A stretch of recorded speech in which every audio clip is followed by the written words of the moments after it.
How to fix Steam pending transaction error. Hey everyone, welcome back to the channel.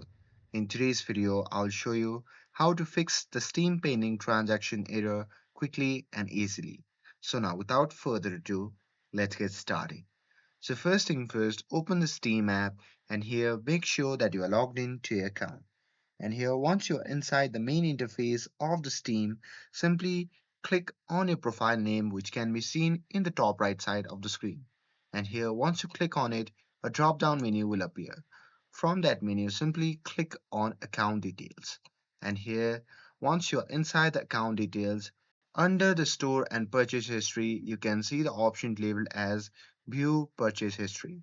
So simply click on it, and here, once you click on it, on the next page, it will show you a list of your recent transaction.